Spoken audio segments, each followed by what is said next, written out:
প্রশ্ন 1, animal liberation কনসেপ্টের রচয়িতা হলেন পিটার সিঙ্গার। অ্যানিমাল লিবারেশন গ্রন্থটি অস্ট্রেলিয়ান দার্শনিক পিটার অ্যালবার্ট ডেভিড সিঙ্গার কর্তৃক রচিত। গ্রন্থটি মূলত অমানব প্রাণীর প্রতি আমাদের আচরণ ও ব্যবহার কেমন হওয়া উচিত তা সম্পর্কে আলোচনা করা হয়েছে। এছাড়াও লেখক অ্যানিমাল রাইট আন্দোলনের প্রবর্তক। লেখকের রচিত অন্যান্য বিখ্যাত গ্রন্থের মধ্যে রয়েছে practical ethics, famine, affluence and morality, the life you can save, animal liberation now, the most good you can do. প্রশ্ন 2, কোন শ্রেণীর ক্রিয়া নীতিবিদ্যার আলোচ্য বিষয়ের অন্তর্ভুক্ত? উত্তর হচ্ছে ঐচ্ছিক ক্রিয়া। ব্যাখ্যার মধ্যে রয়েছে যে এস ম্যাকেনজি নীতিবিদ্যাকে এমন একটি বিদ্যা হিসেবে গণ্য করেছেন যা মানুষের আচরণের যথোচিত বা বালধ্য নিয়ে আলোচনা করে। তার ভাষায় এ হচ্ছে আচরণের সাধারণ মতবাদ এবং মানুষকে তাদের যথোচিত ও অযথোচিত এবং তাদের শুভ বা অশুভের প্রবণতার নিরিখে বিবেচনা করে। ঐচ্ছিক ক্রিয়া নিয়ে নীতিবিদ্যা আলোচনা করে যা মানুষের নৈতিক মূল্য, আদর্শ নির্ধারণ ইত্যাদি করে থাকে। নীতিবিদ্যার 4টি মূল ধারা রয়েছে, সেগুলো হচ্ছে পরাণীবিদ্যা, ব্যবহারিক নীতিবিদ্যা, বর্ণনামূলক নীতিবিদ্যা এবং মানমূলক নীতিবিদ্যা। প্রশ্ন 3, বাংলাদেশের নব্য নৈতিকতার প্রবর্তক হলেন আরজ আলী মাতুব্বর। বাংলাদেশের নব্য নৈতিকতার প্রবর্তক হলেন আরজ আলী মাতুব্বর, যিনি 17 ডিসেম্বর 1900 সালে জন্মগ্রহণ করেন এবং 15 মার্চ 1945 সালে মৃত্যুবরণ করেন। তিনি অনেক অজ্ঞতা, কুসংস্কার ও ধর্মীয় গোঁড়ামির বিরুদ্ধে লেখালেখি করেন। আরজ আলী মাতুব্বর মূলত বাস্তববাদী দর্শনে বিশ্বাসী ছিলেন। আরজ আলীর রচনা মুক্ত চিন্তা ও যুক্তিবিদ্যা দার্শনিক প্রজ্ঞার চাপ রয়েছে। তার রচিত বিখ্যাত বইসমূহের মধ্যে আছে মুক্তমন, স্মরণিকা, সত্যের সন্ধানে, অনুমান, ম্যাগলেসান চুলা, সৃষ্টির রহস্য। মানুষ হও এবং মরে বাঁচো উক্তিটি করেছেন হেগেল। জার্মান দার্শনিক জর্জ উইলহেলম ফ্রেডরিক হেগেল, তার বিখ্যাত উক্তি হলো মানুষ হও মরে বাঁচো, be a man or be a person, die to life। এই উক্তি দিয়ে তিনি মানুষকে মানুষের মতো বাঁচার উপদেশ দিয়েছেন। হেগেলের মধ্যে আত্মসচেতনতা বা সেলফ কনসাসনেস সৃষ্টি যা পরম সত্তার গুণ, যার মধ্যে এই প্রকাশ যত বেশি সে তত বেশি আত্মবাস্তবায়নে সাধন করে এবং পূর্ণ মানুষে পরিণত হয়। হেগেল ভাবধারার উপর ভিত্তি করেই তার নীতি দর্শন স্থাপিত। তার রচিত বইগুলোর মধ্যে আছে element of the philosophy, science of logic, the phenomenology of spirit ইত্যাদি। শুদ্ধচার নীতি। জাতীয় শুদ্ধচার নীতি প্রণয়ন করা হয় 2012 সালে। শুদ্ধচার বলতে সাধারণভাবে নীতিকথা ও সততা দ্বারা প্রভাবিত আচরণগত উৎকর্ষতাকে বোঝায়। এর দ্বারা একটি সমাজের কালোত্তীর্ণ মানদণ্ড, নীতি ও প্রথার প্রতি আনুগত্য বোঝানো হয়। ব্যক্তি পর্যায়ে এর অর্থ হল কর্তব্যনিষ্ঠা ও সততা তথা চরিত্রনিষ্ঠা। 18 অক্টোবর 2012 সালে অনুষ্ঠিত মন্ত্রিসভা বৈঠকে সোনার বাংলা গড়ার পরই জাতীয় শুদ্ধাচার কৌশল শিরোনামে বাংলাদেশ সরকার জাতীয় শুদ্ধাচার কৌশল বা national integrity strategy of Bangladesh NIS চূড়ান্তভাবে অনুমোদন করে। 7 নম্বর প্রশ্ন, দর্শন হচ্ছে ধর্ম ও বিজ্ঞানের মধ্যবর্তী এক অনধিকৃত আদেশ উক্তিটি করেছেন বার্নার্ড রাসেল। দর্শন হচ্ছে ধর্ম ও বিজ্ঞানের মধ্যবর্তী এক অনধিকৃত আদেশ উক্তিটি বার্নার্ড রাসেল করেছেন, যিনি একজন ব্রিটিশ দার্শনিক, যুক্তিবিদ, গণিতবিদ ও ইতিহাসবেত্তা। 1950 সালে বার্নার্ড রাসেল সাহিত্যে নোবেল পুরস্কার লাভ করেন। তার বিখ্যাত গ্রন্থগুলোর মধ্যে রয়েছে logic and knowledge, the element of ethics, on education, political idea, marriage and moral, human society and ethics and. 8 নম্বর প্রশ্ন, সুশাসনের 4টি স্তরের উপর নির্ভরশীল এই অভিমত কোন সংস্থা প্রকাশ করেন? উত্তর হচ্ছে গ বা বিশ্বব্যাংক। ব্যাখ্যা, সুশাসন ধারণাটি বিশ্বব্যাংকের উদ্ভাবিত একটি ধারণা। এটি উন্নয়ন সহযোগী প্রতিষ্ঠান হিসেবে বিশ্বব্যাংক সর্বপ্রথম উন্নয়নের প্রেক্ষাপটে সুশাসন ধারণাটি গুরুত্বপূর্ণ করে তোলে। বিশ্বব্যাংকের মতে সুশাসনের বৈশিষ্ট্য 4টি 1994 সালে প্রদান করে। সেগুলো হলো সরকারের প্রশাসনের ব্যবস্থা, জবাবদিহিতা, উন্নয়নের বৈধ কাঠামো, স্বচ্ছতা ও তথ্য প্রবাহ। বিশ্বব্যাংকের মতে সুশাসনের স্তর 4টি, সেগুলো হলো দায়িত্বশীলতা, স্বচ্ছতা, আইনি কাঠামো ও অংশগ্রহণ। 2000 সালে প্রণয়ন করে। বিশ্বব্যাংকের মতে সুশাসনের উপাদান হচ্ছে 6টি, যথা বাক স্বাধীনতা ও জবাবদিহিতা, রাজনৈতিক স্থিতিশীলতা ও সহিংসতার অনুপস্থিতি, সরকারের কার্যকারিতা, নিয়ন্ত্রণ গুণ, আইনের শাসন, দুর্নীতি দমন। নিচের কোনটি স্মার্ট বাংলাদেশের উপাদান? স্মার্ট বাংলাদেশ, উত্তর হবে স্মার্ট সোসাইটি। স্মার্ট বাংলাদেশ সম্পর্কে ব্যাখ্যা হচ্ছে ডিজিটাল বাংলাদেশ ভিশন 2021 বাস্তবায়নের পর এবার নতুন ভিশন বা মিশন স্মার্ট বাংলাদেশ, যা 2041 সালের মধ্যে বাস্তবায়নের নির্দেশ দেন প্রধানমন্ত্রী। মূলত ডিজিটাল বাংলাদেশ টাস্ক ফোর্সের পরিবর্তিত নাম হলো স্মার্ট বাংলাদেশ। এর চেয়ারপারসন হচ্ছেন প্রধানমন্ত্রী। 2031 সালের মধ্যে এসডিজি লক্ষ্যমাত্রা অর্জন ও উচ্চ মধ্যবিত্ত আয় নিশ্চিতকরণ এবং 2041 সাল নাগাদ জ্ঞান ভিত্তিক উচ্চ অর্থনৈতিক উন্নয়ন সমৃদ্ধ দেশে রূপান্তরের লক্ষ্যে বিভিন্ন কর্মসূচি হাতে নেওয়া হয়েছে। এর ফলে মাথাপিছু আয় বাড়বে $12,500। স্মার্ট বাংলাদেশ গড়ার 4টি ভিত্তির আওতায় প্রতিটি খাত হবে স্মার্ট। স্মার্ট বাংলাদেশ গড়ার লক্ষ্যে 18 জানুয়ারি 2023 প্রায় 1200 মার্চেন্ট নিয়ে শুরু হয় ক্যাশলেস বা নগদবিহীন বাংলাদেশ উদ্যোগের যাত্রা। ক্যাশলেস দেশের প্রথম স্মার্ট উপজেলা হলো শিবচর মাদারীপুরে অবস্থিত। উদ্বোধন 31 জানুয়ারি 2023। স্মার্ট বাংলাদেশ দিবস 12 ডিসেম্বর। স্মার্ট বাংলাদেশ এর স্তর বা ভিত্তি 4টি, সেগুলো হলো smart citizen, smart economic, smart government, smart society. প্রশ্ন 2, সুশাসনের পূর্ব শর্ত হলো মত প্রকাশের স্বাধীনতা। ব্যাখ্যার মধ্যে আছে যে এই শাসন ব্যবস্থায় রাজনীতিতে জনগণের অংশগ্রহণ, কাজকর্মের স্বচ্ছতা, জবাবদিহিতা ও নিরপেক্ষতা নিশ্চিত হয়। জনগণ আইনের শাসন মেনে চলে, দেশের জরুরি মুহূর্তে জনগণ ঐক্যবদ্ধ হয়ে বিপদ মোকাবেলা করে। সেই শাসন ব্যবস্থায় মূলত সুশাসন। সুশাসন ধারণাটি বিশ্বব্যাংকের উদ্ভাবিত একটি ধারণা। সুশাসনের অনেকগুলো শর্তের মধ্যে রয়েছে মত প্রকাশের স্বাধীনতা, ক্ষমতার বিকেন্দ্রীকরণ, অংশগ্রহণমূলক সরকার ব্যবস্থা, আইনের শাসন, অংশগ্রহণের সুযোগ, উন্মুক্ততা, স্বচ্ছতা, দায়বদ্ধতা, বৈধতা প্রভৃতি। জবাবদিহিতা, বিচার বিভাগের স্বাধীনতা, রাজনৈতিক স্বাধীনতা, সুরক্ষা, গ্রহণযোগ্যতা, দুর্নীতিমুক্ত ও জনবান্ধব প্রশাসন। ইউটিলিটারিয়ানিজম গ্রন্থের লেখক হচ্ছেন জন স্টুয়ার্ট মিল, যিনি একজন দার্শনিক, রাজনৈতিক এবং 19 শতকের সবচেয়ে প্রভাবশালী ইংরেজ ভাষী দার্শনিক। তার গুরুত্বপূর্ণ বইয়ের মধ্যে রয়েছে a system of logic, on liberty and the utilitarianism. তিনি দর্শন, জ্ঞান, তথ্য, অর্থনীতি, সমাজ, রাজনীতি, নৈতিকতা, ধর্ম, নারী অধিকার প্রভৃতি বিষয়ে লেখেন। বিখ্যাত লেখক এবং তাদের গ্রন্থসমূহ। জন স্টুয়ার্ট মিল ইংল্যান্ডের। তার লেখা বইয়ের মধ্যে রয়েছে the subjection of women, on liberty, system of logic, utilitarianism. Immanuel Kant জার্মানির লেখক। তার বিখ্যাত বইয়ের মধ্যে রয়েছে the metaphysics of moral, critique of judgement, critique of pure reason, critique of particular reason, groundwork for metaphysics of moral. Bernard Russell ইংল্যান্ডের। তার বিখ্যাত গ্রন্থের মধ্যে রয়েছে history of western philosophy, power, a new social analysis, the conquest of happiness, political ideas. Jeremy Bentham ইংল্যান্ডের লেখক। তার বিখ্যাত গ্রন্থ হচ্ছে the principle of moral and legislation. John Stuart Mill ও Jeremy Bentham, Utilitarianism and Other Essay, The Classical Utilitarians। সুশাসনের প্রত্যয়টি উদ্ভাবন করেন বা উদ্ভাবক হচ্ছেন বিশ্বব্যাংক।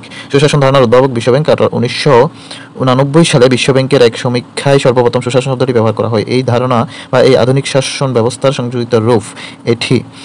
গভর্নেন্স প্রপঞ্চটির সাথে উপসর্গ যোগ করে সুশাসন বা গুড গভর্নেন্স শব্দটির প্রকাশ ঘটানো হয়েছে। এর ফলে সুশাসনের অর্থ দাঁড়িয়েছে নির্ভুল, দক্ষ এবং কার্যকর শাসন।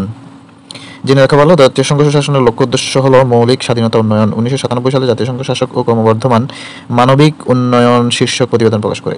এডিবি, এশিয়ান ডেভেলপমেন্ট ব্যাংক সুশাসনের উপর প্রতিবেদন প্রকাশ করে 1995 সালে। আইএমএফ বা ইন্টারন্যাশনাল মনিটারি ফান্ড গুড গভর্নেন্সের এজেন্ডাটি গ্রহণ করে 1996 সালে। ইউএনডিপি সুশাসনের সকলের অংশগ্রহণের মাধ্যমে অর্থপূর্ণ রাজনৈতিক পরিবেশ প্রতিষ্ঠা করে। ইউএনডিপি প্রশাসনের মূলনীতি প্রকাশ করে 1997 সালে। আইডিএ ইন্টারন্যাশনাল ডেভেলপমেন্ট অ্যাসোসিয়েশনের মধ্যে সুশাসনের উপর প্রতিবেদন প্রকাশ করে 1998 সালে। জ্ঞান হয় পূর্ণ। 6 নং প্রশ্ন, উক্তিটি হলো সক্রেটিসের। ভার্সো ইজ নলেজ বা পূর্ণই জ্ঞান। এই বাক্যটিকেই কিছুটা ঘুরিয়ে বলা যায় জ্ঞান হয় পূর্ণ। সক্রেটিসের অন্যান্য উক্তির মধ্যে রয়েছে know the self, I to die, you to live, which is better only God knows, knowledge is power। জেনে রাখা ভালো, উক্তিকারীর নাম এবং উক্তি যেমন অ্যারিস্টটল এর বিখ্যাত উক্তি মানুষ সামাজিক জীব। প্লেটোর বিখ্যাত উক্তি হলো শাসক যদি হয় ন্যায়বান তাহলে আইন অনাবশ্যক, আর শাসক যদি দুর্নীতিপরায়ণ হয় তাহলে আইন নিরর্থক। জেনে রাখা ভালো, সুশাসন প্রতিষ্ঠায় বাংলাদেশ সরকারের গৃহীত পদক্ষেপগুলোর মধ্যে অন্যতম হলো স্বাধীন দুর্নীতি দমন কমিশন গঠন 2004, মানবতাবাদী কমিশন গঠন বা মানবাধিকার কমিশন গঠন, right two information and act প্রণয়ন করে 2009, নারী ক্ষমতায়ন, প্রশাসনিক ট্রাইব্যুনাল গঠন, স্বাধীন বিচার বিভাগ ও জাতীয় শুদ্ধাচার কৌশল 2012 এবং ই-গভর্নেন্স প্রতিষ্ঠা হয়েছে বা প্রতিষ্ঠা ইত্যাদি। মূল্যবোধের উৎস হলো নৈতিক চেতনা। নীতি ও উচিত অনুচিত বোধ হলো নৈতিক মূল্যবোধের উৎস। নৈতিক মূল্যবোধ হচ্ছে সেসব মনোভাব এবং আচরণ যা মানুষ সবসময় ভালো, কল্যাণকর ও পরিহার্য বিবেচনা করে মানসিকভাবে তৃপ্তিবোধ করে। জেনে রাখা ভালো, মূল্যবোধের বৈশিষ্ট্যের মধ্যে আছে সামাজিক মাপকাঠি, যোগসূত্র ও সেতুবন্ধন, নৈতিক প্রাধান্য, বিভিন্নতা, বৈচিত্র্যময়তা ও অপেক্ষিকতা, পরিবর্তনশীলতা ও নৈবেত্তিকতা। শর্তহীন আদেশ ধারণাটির প্রবর্তক হচ্ছে ইমানুয়েল কান্ট। ইমানুয়েল কান্ট তার fundamental principles of metaphysics of moral গ্রন্থে মানুষের বুদ্ধিভিত্তিক দুটি দিকের উল্লেখ করেন। একটি হলো বিশুদ্ধ বুদ্ধি বা থিওরিটিক্যাল পিওর রিজন এবং ব্যবহারিক বুদ্ধি বা প্র্যাকটিক্যাল রিজন। তাত্ত্বিক বা বিশুদ্ধ বুদ্ধির দ্বারা জ্ঞানবিদ্যা বা ও অধিবিদ্যা চর্চা হয়। ব্যবহারিক বুদ্ধির দ্বারা নৈতিক নিয়ম নির্ধারিত হয়। নীতির ক্ষেত্র হচ্ছে আমাদের ব্যবহারিক বুদ্ধির ক্ষেত্র। বস্তুত ইমানুয়েল কান্টের নৈতিক মতবাদের তিনটি বিবৃতির উপর নির্ভরশীল। সেগুলো হচ্ছে: সদিচ্ছাই একমাত্র সৎ, কর্তব্যই কর্তব্য সাধনের লক্ষ্য, নৈতিক নিয়ম এক নিঃশর্ত অনুজ্ঞা বা আদেশ বা moral law is a categorical imperative. প্রশ্ন 1, যেই গুণের মাধ্যমে মানুষ ভুল ও শুদ্ধ এর মধ্যে পার্থক্য নির্ধারণ করতে পারে তা হচ্ছে মূল্যবোধ। মূল্যবোধ হলো মানুষের এমন এক বিশ্বাসবোধ ও মানদণ্ড যার মাধ্যমে কোনো ঘটনা বা অবস্থার ভালো মন্দ বিচার করা হয়। এটি মানুষের আচরণ পরিচালনাকারী নীতি ও মানদণ্ড। আক্ষরিক অর্থে মূল্যবোধ বলতে ব্যক্তির জ্ঞানগর্ভ আচরণকে বোঝায়, যে আচরণে মানবীয় ও সামাজিক মূল্য বিদ্যমান। অর্থাৎ মূল্যবোধ হলো সেসব রীতিনীতির সমষ্টি যা ব্যক্তি সমাজের নিকট হতে পেতে চায় এবং যা সমাজ ব্যক্তির নিকট হতে লাভ করে। বাংলাদেশে দুর্নীতিকে দণ্ডনীয় ঘোষণা করা হয়েছে যে বিধানে 2018 সালে প্রণীত সরকারি কর্মচারী বিধিমালাতে, 2004 সালে প্রণীত দুর্নীতি দমন কমিশন এবং 1960 সালে প্রণীত দণ্ডবিধিতে, অর্থাৎ সবগুলোতেই। ব্যাখ্যায় বলা যায়, দুর্নীতি ইংরেজি প্রতিশব্দ করাপশন, যা ল্যাটিন ভাষা থেকে উৎপত্তি। বাংলাদেশে 1860 সালে প্রণীত দণ্ডবিধি এবং 2004 সালের প্রণীত দুর্নীতি দমন কমিশন আইন, 2018 সালে প্রণীত সরকারি কর্মচারী বিধিমালাতে দুর্নীতিকে দণ্ডনীয় ঘোষণা করা হয়েছে। জেনে রাখা ভালো, দুর্নীতি দমনে গুরুত্বপূর্ণ অবদান রাখতে সক্ষম এমন কয়েকটি আইন, যেমন সন্ত্রাস বিরোধী আইন 2009, তথ্য অধিকার আইন 2009, ভোক্তা অধিকার সংরক্ষণ আইন 2009, সরকারি অর্থ বাজেট ব্যবস্থাপনা আইন 2009, জাতীয় মানবাধিকার কমিশন আইন 2009, চার্টার্ড সেক্রেটারিজ আইন 2010, জনস্বার্থ সংশ্লিষ্ট তথ্য প্রকাশ আইন 2011, মানব পাচার প্রতিরোধ ও দমন আইন 2012, মানি লন্ডারিং প্রতিরোধ আইন 2012, প্রতিযোগিতা আইন 2012। 5 নম্বর প্রশ্ন, জাতিসংঘ দুর্নীতি বিরোধী কনভেনশনের নাম হচ্ছে ইউএনসিএসি। এর পূর্ণরূপ হলো United nation convention against corruption. আরও সংশ্লিষ্ট প্রতিষ্ঠান হলো আনক্লোজ, জাতিসংঘ আন্তর্জাতিক সামুদ্রিক বিষয়ক আইন, ইউএনসিএসি, আর জাতিসংঘের দুর্নীতি বিরোধী সম্মেলন, স্যাডো, নারী অধিকার একটি দলিল, ইউনাইটেড হচ্ছে জাতিসংঘের উন্নয়ন ও বাণিজ্য কর্মসূচি। 6 নম্বর প্রশ্ন, গণতান্ত্রিক মূল্যবোধের সবচেয়ে গুরুত্বপূর্ণ উপাদান হচ্ছে পরম সহিষ্ণুতা। ব্যাখ্যায় বলা যায়, গণতন্ত্র বর্তমান বিশ্বে বহুল প্রচলিত একটি রাষ্ট্র ব্যবস্থা। এই ব্যবস্থায় সর্বাপেক্ষা সংখ্যাগরিষ্ঠদের মতামতকে প্রাধান্য দেওয়া হয়। নেতৃত্বের প্রতি আনুগত্য, স্বচ্ছ নির্বাচন কমিশন, শক্তিশালী রাজনৈতিক দল প্রভৃতি গণতান্ত্রিক ব্যবস্থায় উপস্থিত থাকে। তবে গণতান্ত্রিক মূল্যবোধের সবচেয়ে গুরুত্বপূর্ণ উপাদান হলো পরম সহিষ্ণুতা। পরম সহিষ্ণুতার অভাবে গণতন্ত্রের মতো উত্তম ব্যবস্থাকে চরম অরাজকতায় নিয়ে যাওয়া যায় বা দেখা যেতে পারে। সরকারি সিদ্ধান্তের ক্ষেত্রে স্বার্থের সংঘাত বা কনফ্লিক্ট অফ ইন্টারেস্ট এর উদ্ভব হয় যখন গ্রহীতব্য সিদ্ধান্তের সঙ্গে সিদ্ধান্ত গ্রহণকারী কর্মকর্তা নিজের বা পরিবারের সদস্যদের স্বার্থ জড়িয়ে থাকে। ব্যাখ্যায় বলা যায়, স্বার্থের সংঘাত বা কনফ্লিক্ট অফ ইন্টারেস্ট এমন একটি পরিস্থিতি যেখানে দুটি ভিন্ন পক্ষের লক্ষ্য ভিন্ন। নির্বাচিত কর্মকর্তা বা কর্পোরেট লবিস্টদের মধ্যে স্বার্থের দ্বন্দ্ব এমন একটি পরিস্থিতি যেখানে একজন ব্যক্তি তার অফিসিয়াল ক্ষমতার গৃহীত কর্ম বা সিদ্ধান্ত ক্ষেত্রে ব্যক্তিগত সুবিধা অর্জনের অবস্থানে থাকে। এই ব্যাখ্যা থেকে বোঝা যায় সঠিক উত্তর, সিদ্ধান্ত গ্রহণকারী কর্মকর্তা নিজের বা পরিবারের সদস্যদের স্বার্থ জড়িত থাকে। Human society in ethics and politics গ্রন্থের লেখক হচ্ছেন বার্নার্ড রাসেল। বিখ্যাত ব্রিটিশ দার্শনিক বার্নার্ড রাসেল কর্তৃক রচিত, যা 1954 সালে প্রকাশিত। গ্রন্থটি তিনি ধর্ম ও রাজনৈতিক আলোকে নৈতিকতার ব্যাখ্যা দিয়েছেন। এছাড়াও রাসেল তার বিখ্যাত গ্রন্থের মধ্যে রয়েছে a society of western philosophy, power, new social analysis, the conquest of happiness, political idea. অপরদিকে রুশো প্লেটো এবং স্টুয়ার্ট মিল কর্তৃক রচিত বিখ্যাত গ্রন্থের মধ্যে আছে প্লেটোর গ্রন্থ হলো statesman, the republic and apology. Then Jacques Rousseau বা রুসোর লেখা গ্রন্থগুলোর মধ্যে আছে the social contract, discourses on the origin of inequality, confessions, Reveries of the Solitary Worker, The Basic Political Writings. John Stuart মিল এর বিখ্যাত গ্রন্থের মধ্যে আছে the subjection of women, on liberty, system of logics, utilitarianism. 3 number প্রশ্ন, কোন নৈতিক মানদণ্ডটি সর্বোচ্চ সুখের উপর গুরুত্ব প্রদান করে? উত্তর হবে উপযোগবাদ, ইউটিলিটারিয়ানিজম বা উপযোগবাদ, বা যা নীতিবিদ্যার একটি তত্ত্ব যেখানে আত্মস্বার্থবাদ গুরুত্ব প্রদান করা হয়, অর্থাৎ উপযোগবাদে সমাজের সকল ব্যক্তির সর্বোচ্চ সুখের উপর গুরুত্ব প্রদান করা হয়েছে।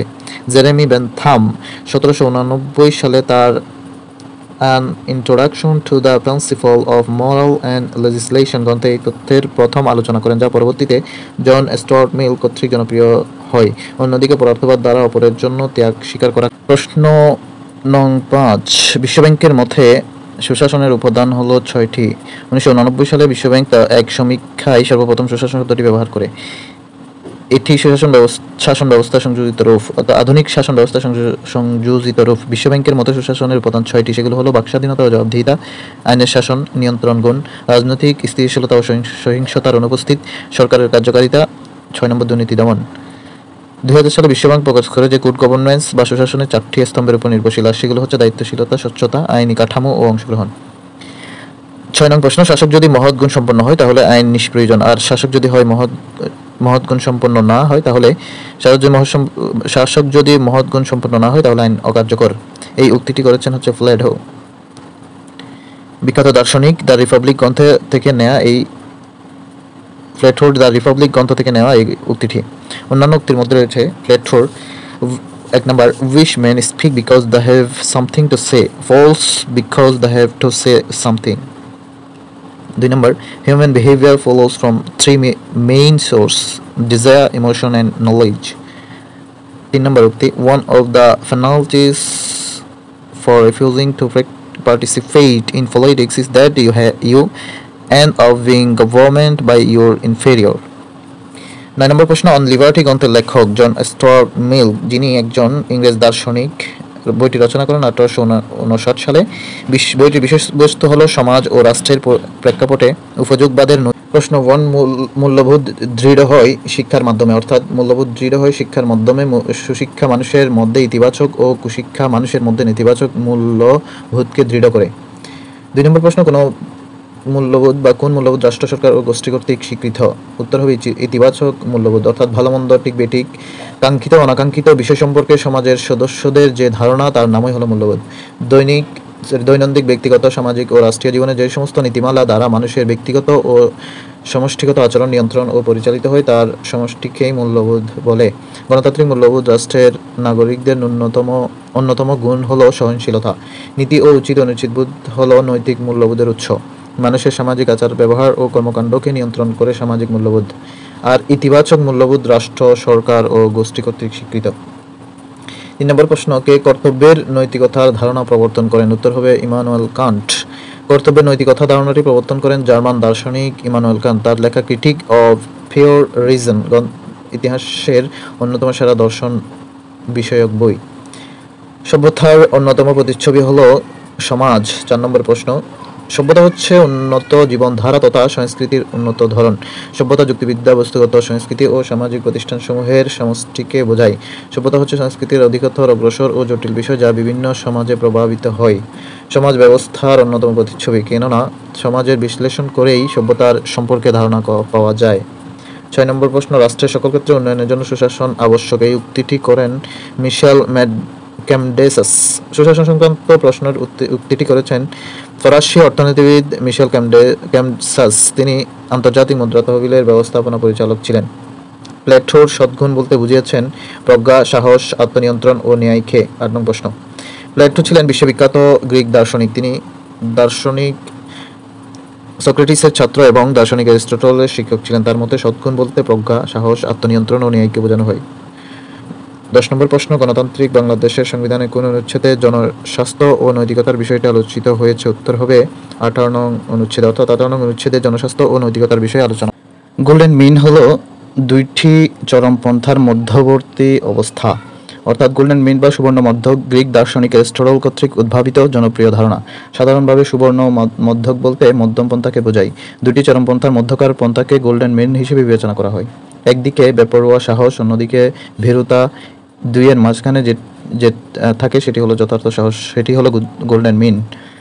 2 প্রশ্ন, কোন বছর ইউএনডিপি সুশাসনের সংজ্ঞা প্রবর্তন করে? উত্তর হবে 1997। ইউএনডিপি 1997 সালে সুশাসনের সংজ্ঞা প্রবর্তন করেন। ইউএনডিপি এর মতে সুশাসন নিশ্চিত করার উপাদান 9টি।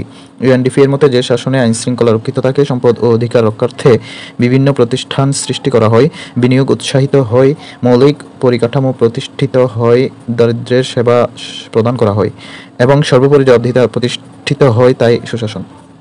শূন্যবাদ যে ল্যাটিন শব্দ থেকে উদ্ভূত, তার অর্থ হলো কিছুই না, অর্থাৎ শূন্যবাদ বা নিহিলিজম এসেছে ল্যাটিন শব্দ নিহিল থেকে, যার অর্থ হচ্ছে কিছুই না বা নাথিংনেস। নিচের কোন রিপোর্টে বিশ্ব ব্যাংক সুশাসনের সংজ্ঞা প্রদান করেছে? উত্তর ঘ, শাসন প্রক্রিয়া ও উন্নয়ন। 6 নং প্রশ্ন, ব্যাখ্যার মধ্যে এসেছে 1992 সালে বিশ্বব্যাংক একটি রিপোর্ট পেশ করে। রিপোর্টটির নাম হলো গভর্নেন্স অ্যান্ড ডেভেলপমেন্ট, শাসন প্রক্রিয়া ও উন্নয়ন। এই রিপোর্টে বিশ্বব্যাংক সুশাসনের সংজ্ঞা প্রদান করে। 8 নম্বর প্রশ্ন, নিচের কোনটি সংস্কৃতির উপাদান নয়? উত্তর হবে আইন। সংস্কৃতি হলো একটি নির্দিষ্ট সম্প্রদায়, গোত্র, শ্রেণীর জীবন প্রণালী, বিশেষত ওই জনগণের সাধারণ বিশ্বাস ও প্রথা। সংস্কৃতির 4টি সাধারণ উপাদান হিসেবে আছে, যা সকল সাংস্কৃতিক উপাদান হিসেবে বিবেচিত হয়। সেগুলো হলো প্রতীক, ভাষা, মূল্যবোধ ও সাধারণ আদর্শ বা নর্মস। জেরেমি বেন্থাম কোন দেশের অধিবাসী ছিলেন? উত্তর হবে যুক্তরাজ্য। উপযোগবাদের প্রবর্তক হলেন ব্রিটিশ দার্শনিক জেরেমি বেন্থাম। উপযোগের অনুসারে সমাজের বেশি সংখ্যক লোকের জন্য বেশি সংখ্যক সুখই হলো ভালো বা মন্দ নির্ধারণের মানদণ্ড। তাহলে উত্তর হবে যুক্তরাজ্য। 1 নম্বর প্রশ্নের উত্তর, একজন যোগ্য প্রশাসক ও ব্যবস্থাপকের অত্যাবশ্যকীয় মৌলিক গুণাবলীর মধ্যে শ্রেষ্ঠ গুণ কোনটি? উত্তর হবে নৈতিকতা, অর্থাৎ দায়িত্বশীলতা, নৈতিকতা, দক্ষতা ও সরলতা সবকটি গুণাবলী একজন যোগ্য প্রশাসক ও ব্যবস্থাপকের মধ্যে থাকা উচিত। তবে এইসব গুণাবলীর মধ্যে শ্রেষ্ঠ গুণ হচ্ছে নৈতিকতা, যা একজন যোগ্য প্রশাসক ও ব্যবস্থাপকের বাহ্যিক আচরণের পাশাপাশি ভেতরের চিন্তাকে নিয়ন্ত্রণ করে। রাষ্ট্রের চতুর্থ স্তম্ভ বলা হয় হচ্ছে সংবাদ মাধ্যমকে।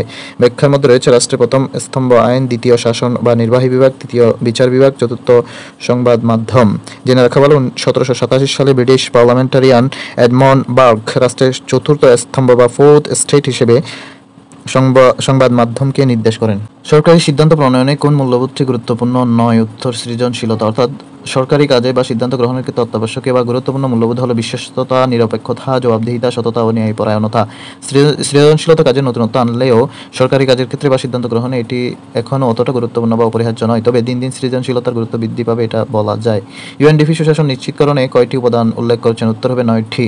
1997 সালে governance for sustainable human development নামক একটি কৌশলপত্র ইউএনডিপি সুশাসন নিশ্চিতকরণে 6টি উপাদানের কথা উল্লেখ করেছে।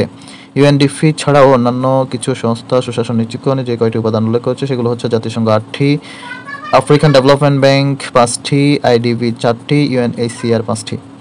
কোন ন্যায়পরায়ণতার নৈতিক মূলনীতি নয়? কোনটি? উত্তর হবে গ নম্বর, সুশাসনের জন্য উচ্চশিক্ষিত কর্মকর্তা নিয়োগ। 6 নং প্রশ্ন, ব্যাখ্যা বলা যায়, এই ধরনের প্রশ্নের সঠিক উত্তর করার জন্য প্রশ্নের অপশনগুলো ভালোভাবে বোঝার বিকল্প নেই। এই ধরনের প্রশ্নের মাধ্যমে একজন পরীক্ষার্থী তাৎক্ষণিক চিন্তাশক্তি যাচাই করা হয়। প্রদত্ত প্রশ্ন অনুযায়ী দেখা যায় ন্যায়পরায়ণতা ও নৈতিকতা মূলনীতি হিসেবে সমতার নীতি প্রয়োগ ও আইনের শাসন কিংবা সমতা নিশ্চিতকরণ প্রত্যেকটি অনস্বীকার্য বা অপরিহার্য। তবে সেই তুলনায় সুশাসনের জন্য উচ্চশিক্ষিত কর্মকর্তা নিয়োগ ন্যায়পরায়ণতা মূলনীতি বলা যায় না। সুতরাং সঠিক উত্তর হবে গ। সুশাসন বলতে রাষ্ট্রের সঙ্গে সুশীল সমাজের বা সরকারের সঙ্গে শাসিত জনগণের এবং শাসকের সঙ্গে শাসিতের সম্পর্ককে বোঝায়। উক্তিটি করেছেন ম্যাককার্নি। সুশাসন ভিত্তিক কয়েকটি সংজ্ঞা। বিশ্বব্যাংকের মতে সুশাসন হচ্ছে এমন একটি প্রক্রিয়া যেখানে উন্নয়নের লক্ষ্যে একটি দেশের অর্থনৈতিক ও সামাজিক সম্পদ ব্যবস্থাপনার জন্য ক্ষমতা প্রয়োগ করা হয়। ইউএনডিপির মতে একটি দেশের সার্বিক স্তরের কার্যাবলী পরিচালনার জন্য অর্থনৈতিক, রাজনৈতিক ও প্রশাসনিক কর্তৃত্বের চর্চার বা প্রয়োগের পদ্ধতি হলো সুশাসন। ম্যাককার্নির মতে সুশাসন বলতে রাষ্ট্রের সাথে সুশীল সমাজের, সরকারের সাথে শাসিত জনগণের এবং শাসকের সাথে শাসিতের নৈতিক আচরণবিধি বলতে বোঝায় উপরের সবগুলো, অর্থাৎ মৌলিক মূল্যবোধের সংক্রান্ত সাধারণ বচন বা যা সংগঠনের পেশাগত ভূমিকাকে সংজ্ঞায়িত করে। খ নম্বর বাস্তবতার নিরিখে নির্দিষ্ট আচরণের মানদণ্ড নির্ধারণ সংক্রান্ত আচরণবিধি। গ নম্বর দৈনিক কার্যকলাপ ত্বরান্বিত প্রণীত নৈতিক নিয়ম মানদণ্ড ও আচরণবিধি। সেই অনুযায়ী উত্তর হলো গ, অর্থাৎ উপরে তিনটি। 4 নম্বর ব্যাখ্যা বলা যায় নৈতিক আচরণবিধি বা কোড অফ এথিক্স বলতে মৌলিক মূল্যবোধ সংক্রান্ত সাধারণ আচরণ, আচরণের নির্দিষ্ট মানদণ্ড বা বিধি, নৈতিক নিয়ম বা আচরণবিধি সবগুলোকে বোঝায়। মূল্যবোধ ব্যক্তিগত মূল্যবোধ লালন করে স্বাধীনতার মূল্যবোধ। ব্যাখ্যা বলা যায় সমাজ, সংস্কৃতি, ধর্ম, পরিবার কিংবা জাতীয়তা ইত্যাদির মাধ্যমে মূল্যবোধ বিকশিত হলেও সময়ের সাথে সাথে একজন ব্যক্তি নিজস্ব স্বতন্ত্র মূল্যবোধ গড়ে ওঠে। ব্যক্তিগত মূল্যবোধ মানুষকে স্বাধীনতা দেয়, যার নিজের মতো করে ভাবতে, চলতে, চিন্তা করতে শেখায়। তাই বলা যায় ব্যক্তিগত মূল্যবোধ লালন করে স্বাধীনতার মূল্যবোধকে। 2 নম্বর প্রশ্ন, পাওয়ার আর নিও সোশ্যাল অ্যানালাইসিস গ্রন্থটির রচয়িতা হচ্ছেন ব্রান্ডন রাসেল, যিনি একজন ব্রিটিশ দার্শনিক এবং 1950 সালে তিনি সাহিত্যের নোবেল পুরস্কার পান। সুবর্ণ মধ্যক বলতে দুইটি চরমপন্থার মধ্যবর্তী পন্থাকে বোঝায়। 3 নং প্রশ্ন। 1 নং প্রশ্নে বলা আছে নৈতিকতাকে বলা হয় মানব জীবনের নৈতিক আদর্শ, অর্থাৎ নৈতিকতাকে বলা যায় মানব জাতির বা মানব জীবনের। 9 নং প্রশ্ন। একজন জনপ্রশাসকের মৌলিক মূল্যবোধ হলো জনকল্যাণ, অর্থাৎ একজন জনপ্রশাসকের মৌলিক বা অত্যাবশ্যকীয় মূল্যবোধ হলো জনকল্যাণ। কর্মদক্ষতা, সততা, ন্যায়পরায়ণতা, স্বাধীনতা কিংবা ক্ষমতা তখনই অর্থবহ হবে যখন জনপ্রশাসক জনকল্যাণে অর্থাৎ জনগণের ভালোর জন্য কাজ করে। 10 নম্বর। সুশাসনের পথে অন্তরায় হলো স্বজনপ্রীতি, অর্থাৎ আইনের শাসন, জবাবদিহিতা, ন্যায়পরায়ণতা প্রভৃতি হচ্ছে সুশাসন নিশ্চিতকরণের অন্যতম গুরুত্বপূর্ণ উপাদান। এরা কখনোই সুশাসনের পরে অন্তরায় নয়, বরং সহায়ক। কিন্তু স্বজনপ্রীতি, দুর্নীতি, অনিয়ম ইত্যাদি সুশাসনের অন্তরায়। 1 নম্বর প্রশ্ন। নীতিবিদ্যার আলোচ্য বিষয় কি? উত্তর হবে সমাজের বসবাসকারী মানুষের আচরণ, আলোচনা ও মূল্যায়ন, অর্থাৎ ঘ। নৈতিক আচরণবিধি বা কোড অফ ইথিক্স বলতে বোঝায় মৌলিক মূল্যবোধ সংক্রান্ত সাধারণ বচন যা সংগঠনের পেশাগত ভূমিকাকে সংজ্ঞায়িত করে। 2 নম্বর বাস্তবতার নিরিখে নির্দিষ্ট আচরণ মানদণ্ড নির্ধারণ সংক্রান্ত আচরণবিধি।